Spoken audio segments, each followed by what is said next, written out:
On a le pouvoir de redessiner notre planète, c'est assez fou quand on y pense. Mais la vraie question c'est comment on fait pour réparer ce qui a été abîmé. C'est ce qu'on va voir aujourd'hui avec deux approches qui sont franchement aux antipodes l'une de l'autre. Alors voilà, la grande question. Comment on fait pour redonner vie à un paysage qui est complètement mort? C'est une interrogation qui pousse des pays entiers, mais aussi des individus, à se lancer dans des expériences un peu folles, avec des résultats, on va le voir, assez incroyables. Et la réponse, attention, ce n'est pas toujours celle qu'on imagine. On va voyager un peu, on va passer du chantier d'ingénierie absolument gigantesque à des solutions toutes simples, hyper humbles, mais qui sont d'une ingéniosité folle. Allez, on commence fort. Première partie, comment rendre le désert vert grâce à l'ingénierie. Et pour ça, direction l'Égypte. Là-bas, c'est une véritable bataille qui est menée contre le sable avec une ambition, juste des mesures. Pour bien comprendre, il faut voir le défi auquel l'Égypte fait face. Imaginez, 96% du pays, c'est du désert. La population, elle, explose. On parle de 120 millions de personnes d'ici 2030. Et pour nourrir tout ce monde, ils importent 70% de leur blé. C'est énorme. En plus, tout repose sur un seul fleuve, le Nil. Donc la situation est tendue. La seule solution qui semble viable, c'est d'aller chercher de la terre là où il n'y en a pas, dans le désert. Et alors leur solution, elle est à la hauteur du problème. C'est simple, ils ont décidé de construire de nouvelles rivières en plein Sahara. Oui, des méga-projets pour pomper l'eau du Nil et l'envoyer au milieu de nulle part, dans un des déserts les plus secs du monde. L'idée, c'est vraiment de créer une nouvelle vallée fertile, de A à Z. Pour qu'on se rende compte de la folie du truc, regardons un peu l'échelle. On a le projet de la Nouvelle Vallée, qui vise à verdir une zone grande comme l'État américain de Rhode Island, et puis il y a le projet du Nouveau Delta, qui est encore plus grand. On parle de presque 9300 km². C'est juste colossal. On redessine le paysage à une échelle qui est difficile même à imaginer. Et derrière, l'exploit d'ingénierie est juste waouh! Ça part du lac Nasser, un des plus grands lacs artificiels du monde. De là, ils ont une station de pompage gigantesque qui envoie des volumes d'eau incroyables dans des canaux énormes. Le canal principal fait 30 mètres de large, c'est une autoroute d'eau. Et pour boucler la boucle, ils ont une usine de traitement qui recycle l'eau à une vitesse hallucinante. Elle a battu plusieurs records du monde. Le résultat, c'est cette phrase qui résume tout. Du désert sans vie au champ de céréales. L'Égypte réécrit son paysage, littéralement. Et ce n'est pas une métaphore. Depuis l'espace, on voit ces énormes cercles verts qui apparaissent au milieu du sable ocre.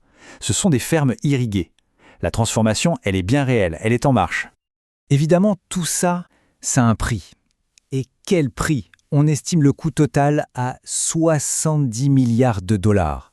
C'est un chiffre qui donne le vertige. C'est le prix à payer pour essayer de dompter le désert avec la technologie et pour tenter bien sûr de garantir la sécurité alimentaire du pays. Bon, cette approche force brute est hyper impressionnante, c'est clair, mais est-ce que c'est vraiment la seule façon de faire? Et s'il existait une autre voie, complètement différente? Voilà, on change complètement de décor, on quitte les méga-structures pour se pencher sur les solutions simples de la nature. Des solutions à échelle humaine où c'est l'ingéniosité et le bon sens qui priment sur la grosse technologie. Et là, le contraste est juste saisissant. On passe de milliards de dollars et de machines énormes à ça. Un fermier, un outil. On est au Niger, au bord du Sahara, et là-bas, la guerre contre le désert, elle est menée par des gens avec juste une pioche. Alors, c'est quoi cette méthode? C'est la technique des demi-lunes. C'est tout bête, mais c'est génial. On creuse un trou en forme de croissant face à la pente. Quand il pleut, l'eau, au lieu de filer et d'éroder le sol, elle se retrouve piégée. Elle a le temps de s'infiltrer bien en profondeur, on plante les graines là, et les plantes peuvent enfin pousser. Mieux encore, ces plantes attirent ensuite des bestioles qui vont venir aérer le sol et le rendre encore plus riche. C'est un cercle vertueux. Et d'ailleurs, il n'y a pas que les humains qui ont des idées de génie pour l'environnement. Parfois, le meilleur ingénieur qui soit, c'est un animal. Et je vous présente le castor, le véritable ingénieur de la nature. Son truc à lui, c'est de construire des barrages. Et en faisant ça, il stocke l'eau, il crée des zones humides et il répare des écosystèmes entiers. L'histoire de la rivière San Pedro en Arizona, c'est l'exemple parfait. Dans les années 50, cette rivière n'était plus qu'un lit de sable à sécher, parce que les castors avaient été chassés. En 1999, on décide d'en réintroduire juste 19. À peine quelques années plus tard, ils avaient déjà construit plus de 30 barrages et la zone humide était revenue. Et le plus fou, en 2008, une inondation monstre a tout balayé. On aurait pu croire que c'était fini. Eh bien non, un an après, ils avaient déjà tout reconstruit. 30 nouveaux barrages, c'est incroyable. Et l'impact, il n'est pas juste visuel, il est mesurable. Les scientifiques ont fait les comptes. Dans les zones où les castors sont revenus, on a vu une augmentation de 50% de la densité d'oiseaux. 50%. Ça montre bien qu'en remettant juste un seul élément clé, ici le castor, on peut faire revivre tout un écosystème. Allez, troisième et dernière histoire. Parce que parfois, pour soigner la planète, il ne s'agit pas de construire, mais de défendre ce qui est déjà là. Direction l'Australie, pour ce que l'on pourrait appeler la bataille pour les abeilles. Une lutte contre un ennemi presque invisible. Il faut savoir que l'Australie, c'était un peu le paradis des abeilles. Jusqu'en 2022, c'était le dernier grand pays producteur de miel à être totalement épargné par un parasite terrible, l'acarien varroa. C'est l'ennemi public numéro 1 des abeilles dans le monde entier. Et en 2022, le paradis a été perdu. La réaction face à cette invasion a été radicale.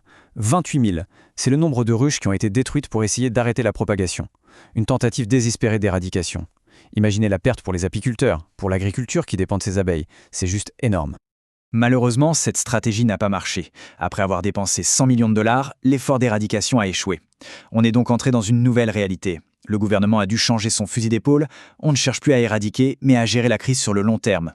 L'espoir, maintenant, il vient de la génétique. Trouver des abeilles qui sont naturellement résistantes.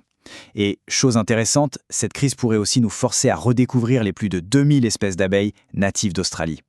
Alors, au final, on se retrouve avec deux approches pour la planète qui sont radicalement opposées. D'un côté, le plan qu'on pourrait appeler humain, haute technologie, coût immense, tout est centralisé, et on cherche un changement rapide et massif.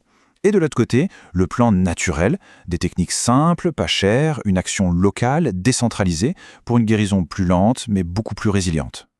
Et cette phrase résume parfaitement cette deuxième approche. Parfois, la meilleure façon de réparer ce que les humains ont cassé est de laisser la nature faire le travail. Que ce soit un fermier au Niger avec sa pioche ou un castor en Arizona avec ses barrages, la leçon est la même. Parfois, il faut juste travailler avec la nature et pas contre elle. Ce qui nous amène à la question finale, la question qui reste en suspens. Pour guérir notre planète, est-ce qu'on a besoin de plus de machines gigantesques ou de plus de méthodes humbles? La force brute ou la sagesse de la nature? La réponse, comme souvent, se trouve sans doute un peu entre les deux.